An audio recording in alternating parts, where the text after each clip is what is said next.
आज़ादी के बाद भारत की रचना को जानते हैं उनको मालूम होगा हैदराबाद में इससे भी बड़ा प्रॉब्लम हुआ था।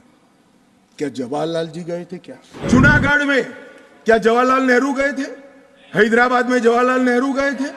लक्षद्वीप में जवाहरलाल नेहरू गए थे? जोधपुर में जवाहरलाल नेहरू गए थे?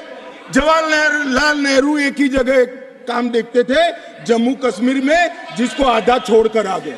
हमारा विलय इसलिए लेट हुआ कि महाराजा पर किसी एक व्यक्ति को विशेष स्थान देने का आग्रह था, शेख अब्दुल्ला को विशेष स्थान देने का आग्रह था। इसके कारण विलय लेट हुआ और पाकिस्तान को आक्रमण करने का मौका। अभी कहा गया नेहरू के कारण कश्मीर यहां है, नेहरू जी के न होते तो शायद ये बिल ही नहीं आता और कश्मीर होता ही नहीं।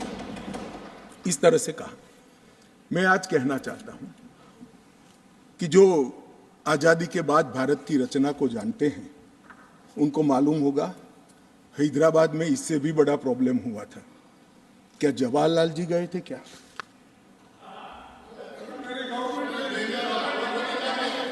तो यहां गवर्नमेंट नहीं, यहां नेहरू। क्या कर रहे हो खड़गे जी? अभी भी वापस आओ।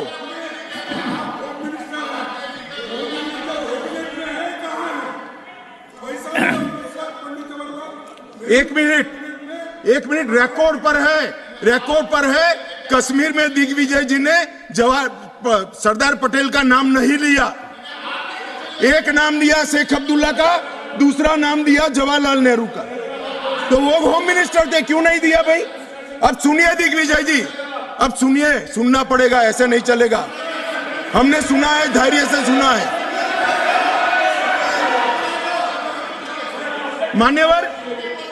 मान्यवर जूनागढ़ में क्या जवाहरलाल नेहरू गए थे? हैदराबाद में जवाहरलाल नेहरू गए थे? लक्षद्वीप में जवाहरलाल नेहरू गए थे? जोधपुर में जवाहरलाल नेहरू गए थे? जवाहरलाल नेहरू एक ही जगह काम देखते थे, जम्मू कश्मीर में, जिसको आधा छोड़कर आ गए। एक ही जगह देखते। मान्यवर, दूसरा, विलय लेट क्यों हुआ? सारे लोग जानते हैं साहब, इतिहास को 1000 फुट नीचे दफन कर दो, वो ऐसा बीज है जो वटवृक्ष बनकर सच्चाई बाहर आ जाती है। सब जानते हैं कि हमारा विलय इसलिए लेट हुआ कि महाराजा पर किसी एक व्यक्ति को विशेष स्थान देने का आग्रह था, शेख अब्दुल्ला को विशेष स्थान देने का आग्रह था। इसके कारण विलय लेट हुआ और पाकिस्तान को आक्रमण करने का मौका। मैं आज ये पूछना चाहता हूं कि इतने सारे कठिन राज्यों का विलय हो गया, कहीं पर 370 क्यों नहीं है? क्यों नहीं है? ना जोधपुर में है, ना जूनागढ़ में है, ना हैदराबाद में है, ना लक्षद्वीप में है। क्यों 370 नहीं है? कि संवेदनशील हृदय के कारण 370 है। संवेदनशील हृदय। मान्यवर, कंडीशन किसने रखी? किसने स्वीकार की? इतिहास जवाब मांगता है, देश की जनता जवाब मांगती है। जवाब देना पड़ेगा, भाग नहीं सकते इतिहास से कोई।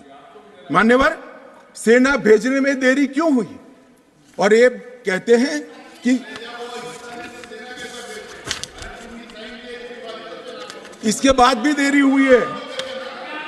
मैं साहब एक रेफरेंस सैम मानेकशॉ का देना चाहता हूं। फील्ड मार्शल सैम मानेकशॉ तब डायरेक्टर ऑफ मिलिट्री ऑपरेशंस थे। उन्होंने एक जगह पे कहा है कि कबीलाई हमलावर आक्रामक और लूट मचा रहे थे, तब चर्चा में ही व्यस्त थे। मैं व्यक्ति का नाम देना नहीं चाहता वरना खड़े हो जाएंगे। तब एक मीटिंग में सैम मानेकशॉ मौजूद थे।